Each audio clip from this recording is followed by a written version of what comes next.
தமிழக முதல்வர் பிறந்தநாளை முன்னிட்டு ஆட்டோ ஸ்டாண்டு திறந்து வைத்து நலத்திட்டங்கள் வழங்கும் நிகழ்ச்சி நடைபெற்றது. தமிழக முதலமைச்சரும் கழக தலைவர் தளபதியாரின் 72வது பிறந்தநாளை முன்னிட்டு நெல்லை மத்திய மாவட்டத்திற்குட்பட்ட நெல்லை மாநகர கழகத்தின் சார்பில் 38வது நிகழ்ச்சியாக மாநகர அயலக அணி துணை அமைப்பாளர் அந்தோணிராஜ் ஏற்பாட்டின் பெயரில் திருமால் நகர் பொருணை அருங்காட்சியகம் முன்பாக ஆட்டோ ஸ்டாண்டு திறந்து வைத்து ஆட்டோ ஓட்டுநர்களுக்கு நலத்திட்ட உதவிகள் வழங்கும் நிகழ்ச்சியை நெல்லை மத்திய மாவட்ட கழக பொறுப்பாளர் பாளையங்கோட்டை சட்டமன்ற உறுப்பினர் அப்துல் வஹாப் தலைமையில் நடைபெற்றது. இந்த நிகழ்ச்சியில் நெல்லை மாநகர செயலாளர் சுப்பிரமணியன், மாவட்ட கழக துணை செயலாளர் SV சுரேஷ், பேரவை அமைப்பு செயலாளர் தர்மன், மாமன்ற உறுப்பினர் கருப்பசாமி கோட்டையப்பன், பகுதி செயலாளர் ஆண்டன் செல்லத்துறை, வட்டக்கழக செயலாளர்கள் Kings Bala,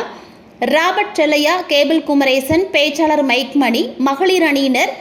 Raglan,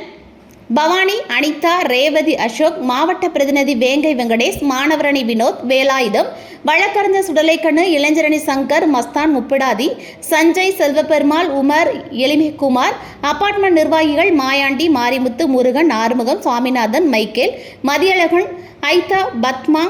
Sankari, Chitra, auto சங்கத்தின் தலைவர் மந்திரம், செயலாளர் சங்கர நாராயணன், பொருளாளர் பன்னீர்செல்வன்,